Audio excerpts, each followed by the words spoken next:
story time really quick. Okay. Coming back from my first Cubs game this year, they played the Mets. And as I'm getting out of the cab at Ogilvie Transportation Center, I find a $100 bill on the ground. Brand new, crisp $100 bill. 100 is a special number this week due to Anthony Rizzo hitting his 100th career home run. Yay! Yay! Episode 11 of Northside Manor. 11 great episodes. Last week was our big celebration week. And this week, as you've seen, no balloons, but that's okay. But we're still celebrating. Yes, we are. It's baseball season, and it's in its final, last stretch. Yeah. So, as you guys know by now, I'm Michael. I'm Gabriella. And we have a great episode for you guys today. Let's get into some game recaps. So, for the Diamondback series, we swept them. Yes, we did. Woo! So, Friday, we won 14-5. Russell with 2 homers. That's not it, though. Rizzo hitting a grand slam that night. Baez also hit a home run. Saturday, we won 2-0. Fowler hit a home run. Sunday, we won 6-4. Bryant, you know, my shirt right here, with the longest home run in MLB this season, 495 feet. It would have Kaboom! It would have gone out of the park if there was no video board there. Yeah. But that's not even it, Michael. You want to know why? Why? Because Montero and Herrera also homered that day. Wait, is it July? Because it sure seems like a home run derby. It does. So then we go into the Cardinals series. Monday we won 9-0. We shut them out. Yes, we did. The best team in MLB. We shut them out. That's postseason baseball right there at its finest, even though it's still a regular season. And Fowler and Russell both homered that day. Tuesday we won 8-5. That was the day Rizzo hit his 100th career home run. So congrats, Rizzo. Castro also hit a home run. Yes, he did. You haven't heard that in a while. No, that's his 6th, right? I think so. And then Wednesday we lost 4-3. It was upsetting because we were really close to winning. Russell doubled where he advanced to 3rd on the throw. La Stella ground rule doubled. And then we go into a 4-game series against Philly. But before you get into that Cardinal series, even though we didn't sweep them, that was an amazing series.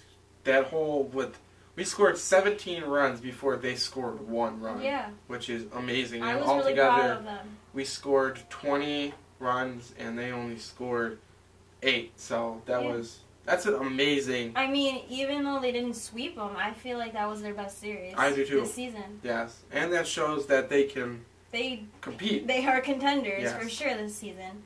So we go into a 4-game series against Philly, a doubleheader today, Friday. The first game, Arrieta, who is 18-6, versus Morgan, who is 5-5. And then for game 2 on Friday, Hendricks, who is 6-6, versus Asher, who is 0-2. Saturday, Heron, who is 9-9, versus Ecoff, who is 1-4. And then Sunday, it's to be decided about pitchers for both sides. So we'll see what happens. But for now, we'll go right into Cubs news. Yes, we will. We are very excited about this 2015 season and what the postseason holds for Cubs fans and the Chicago Cubs.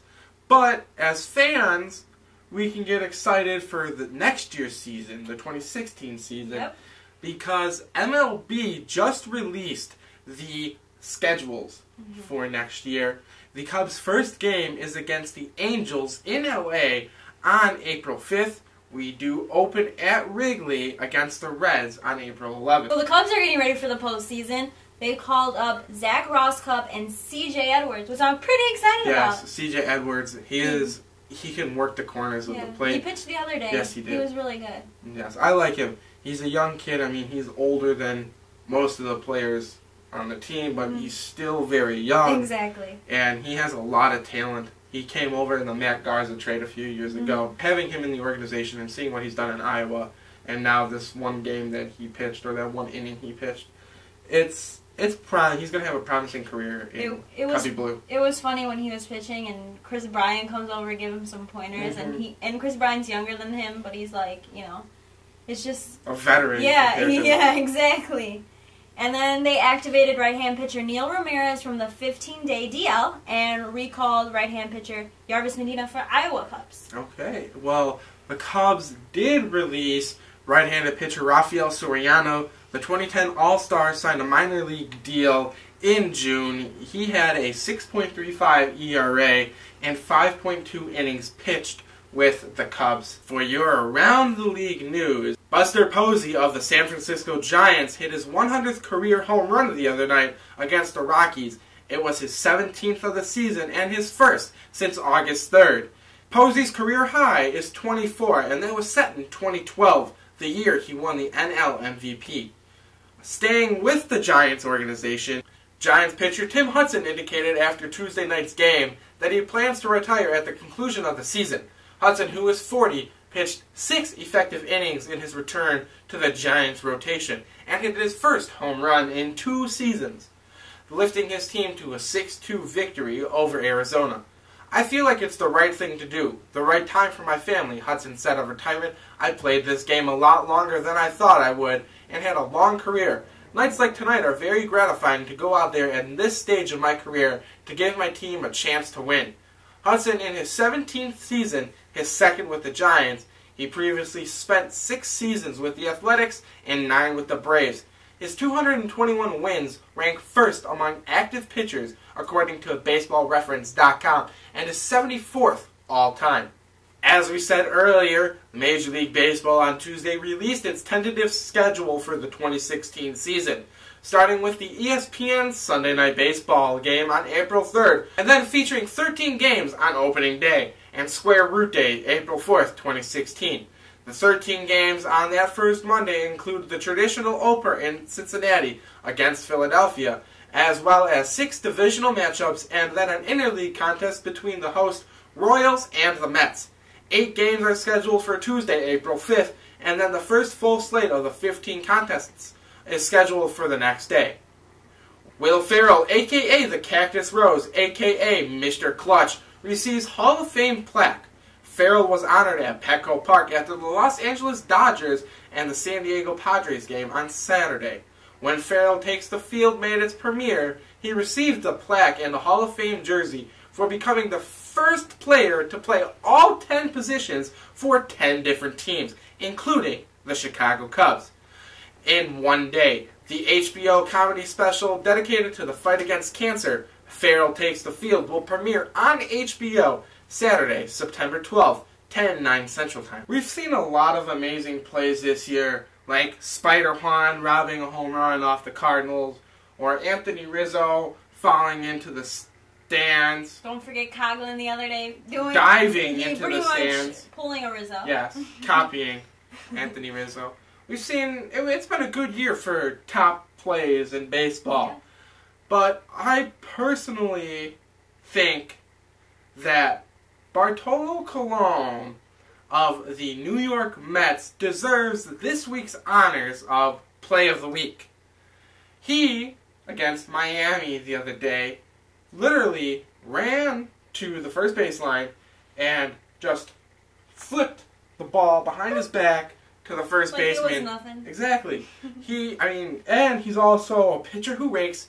He's hitting doubles, hitting singles, and to top it all off, he's a big fella. He is. So he's put in work for his team and his Mets, who have been, as of lately, fire hot. Yeah.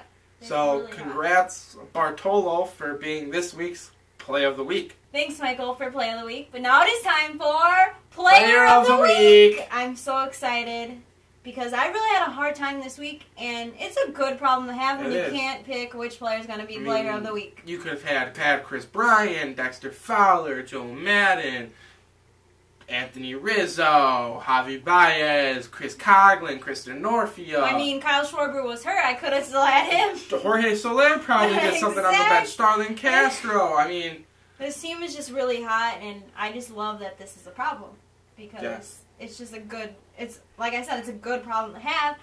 Even though it was a hard decision, I picked a player. So you ready? I'm ready. Drum roll. Addison Russell, a.k.a. Air Russell. Very nice. Why'd you pick him? I mean, he shares a birthday with me. No, besides that. He really does. Shout out, because we're birthday twins. But anyway, his 2 home run game against the Diamondbacks, just awesome. He was the first Cubs starter with 2 home runs out of the 9th spot in the order at Wrigley Field since Fergie Jenkins on September 1st, 1971. Michael, I think that deserves a little helmet rub. Yeah. So congrats, Addison Russell. You've been amazing, and you're still so young that it's only going to get better from here. And keep up the good work. Yeah, exactly. And I'm so happy you're on this team. Hello, guys. Do you remember when we did an interview segment called Beyond the Ivy? Well, this week we are bringing it back, and Gabriella is with her interviewee. Enjoy.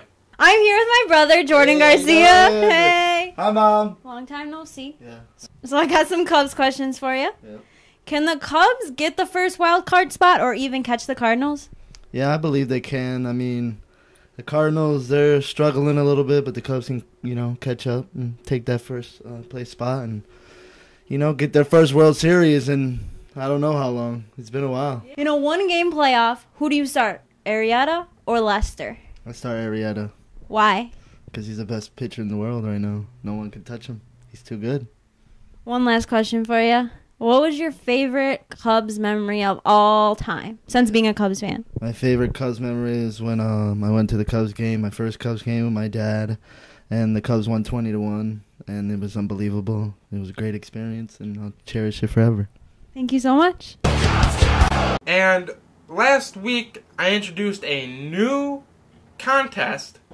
It's called the Walk-Up Music Contest, and it is to guess which player's walk-up song is on. So here's this clip of the song that I played last week. Yeah, she's mine. Wonder when she'll be mine. She walked past like praise. And the correct answer is center fielder Dexter Fowler. And so for this week's walk-up music contest, here is the snippet of the song. 'Cause baby, now we got bad blood. You know it used to be mad. Okay, so let us know before we film next week's episode whose walk-up music that is. Cubs fans, the regular season is almost over. Don't worry though, because the postseason is right around the corner. That's right, the Cubs are going to go to the postseason. Fingers crossed on how far they get, but you guys need to let us know the regular season records for the Chicago Cubs, because we will be giving away a $10 gift card to Game Time. If you don't know what Game Time is, it's like StubHub where you can get tickets. It's $10, so whoever has the correct record or is the closest will receive a $10 voucher to Game Time. Get your picks in before the end of the season. Everyone, this is episode 11 of Northside Manor. Go Cubs!